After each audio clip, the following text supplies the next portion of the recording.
O Santos foi até o estádio Rei Pelé, em Maceió, e voltou para casa eliminado da Copa do Brasil, nos pênaltis contra o CRB. O jogo marcou a volta de Neymar depois de um longo período afastado por lesão. No entanto, a volta foi ofuscada por uma amarga eliminação. Foi uma noite trágica para o torcedor santista. Mais uma. E dessa vez, com tempero extra, o símbolo da esperança. Neymar estava em campo, mas não foi o suficiente. A torcida começa a questionar. Será que valeu a pena essa volta? Ainda mais se tratando de uma contratação completamente fora da realidade financeira do time, como descobrimos da última semana. O problema de você ter o Neymar, eu escrevi uma coluna até com esse título, o problema de ter o Neymar é não ter o Neymar. Exato. Porque se esse mesmo time do Santos, na temporada, o mesmo time, os mesmos caras, se o Neymar não faz parte desse universo, esse time ia jogar mais. Esse time ia jogar melhor, esse time ia conseguir melhores resultados. Mas quando você tem o Neymar, se ele jogasse na seleção, no Santos, no PSG, no Al Hilal, se ele jogasse, ele ajudaria muito. Mas ele quase não joga. Né? Em 3 anos ele jogou 28 partidas. Então assim, ele quase não joga. E aí quando você tem o Neymar, mas não tem o Neymar, que é o que mais acontece, que é o que acontece com mais frequência, parece que todo mundo joga pior. Parece que todo mundo fica pendente. Parece que todos os jogadores, os técnicos, os torcedores, fica todo mundo pendente. Aquela sombra. Quando que o Neymar volta? A gente viu isso na Copa do Mundo. A gente viu isso na Copa do Mundo de 2022 e a gente está vendo agora no Santos. Né?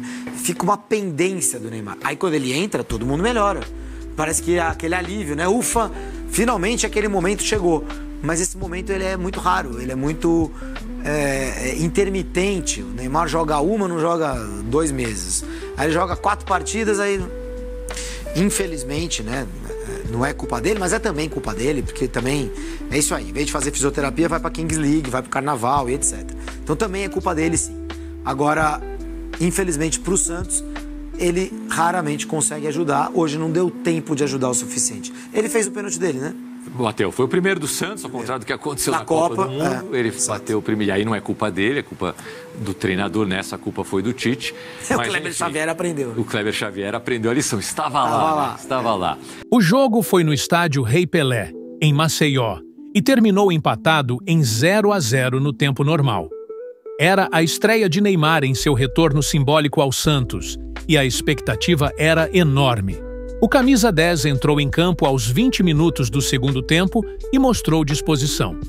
Teve lampejos do craque que o mundo conhece, mas nada foi suficiente. A decisão foi para os pênaltis. E aí veio o desastre. As redes sociais explodiram. Torcedores indignados. Uns culpando o elenco fraco. Outros dizendo que a diretoria só pensou no marketing com a volta de Neymar e esqueceu do futebol. Olha, Luiz, eu acho que assim, o Santos é um time que vem de uma Série B, pior ano da sua história, e deposita todas as esperanças na volta do seu maior ídolo recente. A gestão do Santos não planejou o elenco, a gestão do Santos ficou mais de 40 dias sem técnico depois de demitir o Carille, para a chegada do Caixinha, que depois é demitido e o Santos fica mais 20 dias sem técnico. Ou seja, você não tem nenhum planejamento esportivo de elenco. Você, na verdade, a diretoria do Santos, na verdade, ela foi salva por o Neymar virar e falar: oi, quero voltar, para tentar voltar para a seleção brasileira. E aí que mora o perigo, porque como ela realmente, e de fato, ela é salva pelo Neymar, na hora que ele chega e consegue trazer novos patrocinadores, e apesar, né, de toda a estrutura financeira, a arrecadação do Santos aumenta muito. Fazia muito tempo que o Santos não conseguia arrecadar, né, com patrocinadores. É um clube que, inclusive, no seu passado recente, cansou de ficar sem patrocínio master por alguns meses, porque não tinha nem oferta. Então, assim, cai no colo essa esperança. Neymar, maior ídolo do clube vivo, que está em atividade, jogando bola, que pode salvar o time dessa derrocada institucional.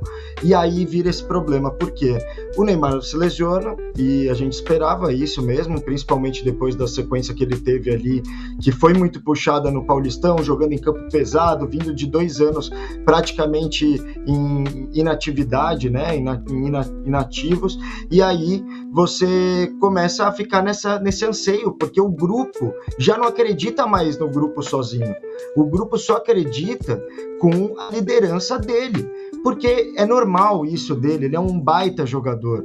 Então ele fez isso no PSG, ele fez isso no Al Hilal, ele faz isso na seleção. As pessoas olham e falam, pô, ele é a referência técnica, se ele não tá, ninguém vai assumir esse posto, né? A gente tá vendo, inclusive, na seleção isso acontecendo, né? Porque vira um lugar de ídolo mesmo, de idolatria. Pô, o lugar é dele. Eu não vou tomar esse lugar técnico, porque eu, no primeiro, não tenho coragem, segundo, que, assim, ele vai voltar. E a gente fica nessa grande notícia do ele vai voltar, uma coisa meio messiânica, né? Tipo, Salvador, que toda hora a gente tá esperando e ele, cadê? Faz a diferença em campo? Eu vi, Neymar, faz muita diferença em campo. A questão é que não dá para ficar 30 minutos em campo e sair com essa marra toda perdendo, sendo eliminado nos pênaltis. Eu acho que joga contra tudo que, inclusive, a gente está vendo, né, no podcast, muito bem feito, inclusive, aqui da UOL, dessa estrutura de ser um ídolo. Isso foge do personagem de ídolo. Isso vira uma coisa antipática. E eu acho que é esse lugar do Santos que é perigoso, porque a gente depende dele como santista, né? O torcedor depende dele, porque não tem quem se agarrar, e o time depende dele, e é aquela coisa, ele não consegue estar todo jogo, então é um problema. Acho que principalmente a comissão técnica tem que olhar isso também, porque se tem alguém que pode fazer algo, talvez seja a comissão técnica. Me preocupa se o Kleber Xavier tem uma autonomia maior que a do Neymar dentro do Santos, porque eu acho que o Neymar, sim, ele pauta muitas coisas, a gente viu hoje ele no banco de reservas a todo momento falando, a gente vê ele em campo orientando o jogador toda hora, então também o quanto que o Kleber Xavier consegue ser na hierarquia maior do que ele dentro do elenco, e aí a gente cai nesse bolo de 5 pontos em 27 disputados no Brasileirão, eliminado da Copa do Brasil, caiu na semifinal do Paulistão, é um clube que não tem perspectiva de disputar título e fica agora nessa aposta de tomara que ele renove, e ele ainda deixa bem claro que ele nem sabe se ele tá afim agora, o que deixa mais o santista na mão ainda. Então, assim, é muito complicado, Lu. Eu confesso que, vendo essa eliminação, eu vinha falando que, caso essa eliminação acontecesse, eu achava que ela era bem possível, visto o futebol apresentado pelo Santos, que, de fato, o ano do Santos acabou, a luta agora é contra o rebaixamento, e em como arrecadar para conseguir contratar no meio do ano, cheio de transfer ban, porque esse time precisa de novas peças, precisa arejar com outras pessoas, enfim, eu já não acho que é técnico, a própria gestão também precisa repensar muita coisa, porque é bizarro, eu acho que é pior do que a gestão do Andrés Rueda, que rebaixou o Santos, porque não tem planejamento nenhum, é tudo na base da sorte. A torcida abraçou o ídolo, lotou o estádio, comprou camisa, mas dentro de campo o Santos continua o mesmo. Instável, frágil e agora eliminado. E você? Acha que Neymar deveria seguir no Santos ou procurar outro caminho? Foi justo colocar a responsabilidade nas costas dele? Ou a diretoria errou ao vender um projeto que nunca existiu? Comenta aqui embaixo, se inscreve no canal e ativa o sininho, porque nos próximos dias muita coisa vai acontecer. E você vai saber tudo aqui.